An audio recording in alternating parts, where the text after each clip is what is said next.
If I didn't own the building, you'd get me evicted. What's going on here? Well, we were just playing a little word game, Hugh. Well, that doesn't surprise me, because if there's one guy that's never at a loss for words, it's Steve Allen. But is there one guy? That's the question. Actually, though, when you stop to think, if you have a minute, that I have done about 5 shows a week for over 20 years. It comes to just short of 7 billion words with no repeats. But in my business, you have to have words at your fingertips. You know? I can believe it. Test me, Hugh. I'll tell you what. Ask me anything, because my brain is actually programmed to have a meaningful conversation on any subject. Well, let's see now. Say anything you want to. How are you, Steve? How am I? Oh, I see. I'm fine. How are you? You're really quick. Really quick. You'd better believe it, baby. Okay, enough of this. Now, what were you all laughing at when I came in? Well, to play it straight, I hope I can play it at all. We were playing a word game, you, and the idea of it is something like the Mad Libs game we've done on my shows over the years. We take a well-known song. In this case, this could be the start of something. They're not any more well-known than that, are they, Tom? Nothing. No, sir. They're not writing them like that anymore. And we leave out certain key words. Now, we have a bowl full of words here, real alphabet soup, and I've asked all the gang around the piano to reach in there and pick out a word. Some of them are nouns, and some of them are verbs, and some of them are rudibakers, and the various other parts of speech. So I will sing, out of tempo, of course, the words to this could be the start of something. And when I nod my head or whatever I have free at the moment, would you sing out your word just as loudly as you can? All right, do Let's we pass see. these out, or everybody grab a... Well, my back was turned. I don't know. Do you already have your words, or do you want to pass them out now? Do you have some already? Okay. Whoever doesn't have a word, grab one. And when I point to you, sing it out in the blank space that I leave. Hope I got a rutabaga. Yes. You're walking along the street, or you're at a...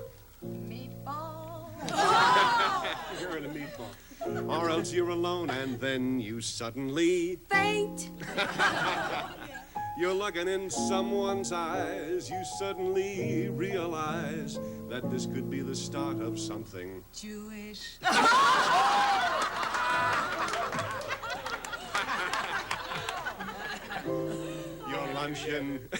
You're lunching at 21 and watching your Bippy. declining a Charlotte Russe, accepting a Punch. accepting a punch, all right?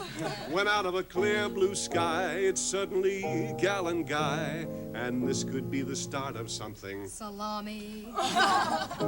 Okay, there's no controlling the unrolling of your fate, my friend. Who knows what's written in the magic weird? The magic weird. We got an adjective where we needed an avocado there. But when a lover you discover at the gate, my friend, invite her in without a second Tooth.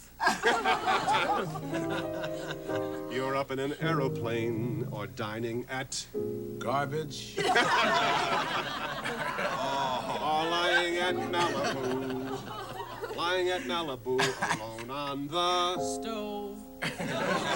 alone on the stove. You suddenly hear a bell, and right away you can tell that this could be the start of something. All these words are part of something. This could be the start of something stupid. Very good.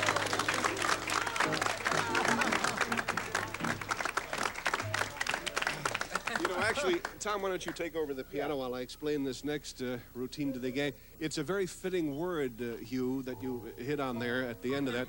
Something stupid, because, no, it leads me right into what I'm doing. Not that it's the stupidest thing I've ever done, but the point is that words to songs don't mean as much as they used to, right, Frankie? You know, in the old days, a publisher would argue with you for, a year about one line, and sometimes he was right.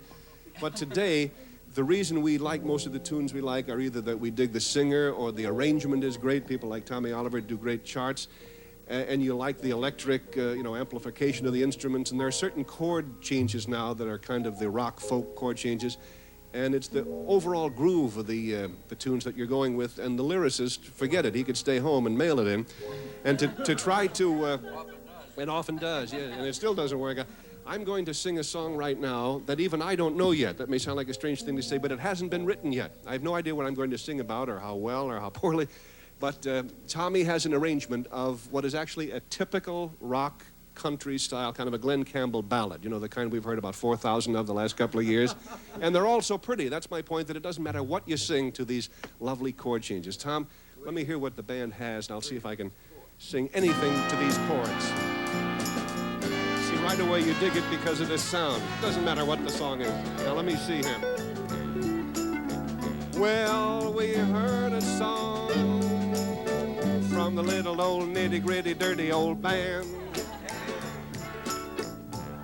Tell it like it is, Steve. And all these pretty girls and boys, they gave it a real big hand. Then O.C. Smith, he sang one of his hits, gave us all fits. And this young man right over here, would you stand up, fellow, and have a glass of beer? That's a very pretty shirt, and it really ain't covered with dirt like the nitty-gritty dirt band.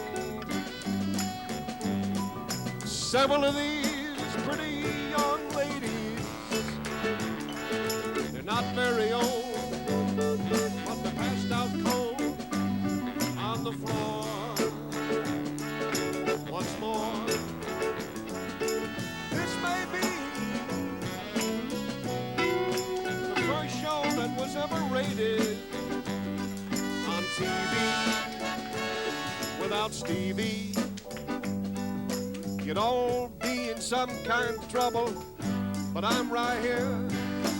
Hope that champagne has a bubble, 'cause